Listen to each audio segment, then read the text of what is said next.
So today's lunch contains jackfruit prawn curry. That is one of the Bengali specialty. So my mom is also making another fish curry. Potatoes are being cooked. She has fried the fishes first. Now she will put it in the curry. So fish egg pakoda is being cooked right now. And this is the final result. It looks so delicious and crispy. So we are starting with bitter gourd, healthy boiled drumstick. So this is fish egg pakoda. This is prawn jackfruit curry.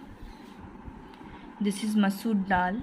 And this is another type of small fish known as tangra fish, made in Bengali style. This is steaming hot rice.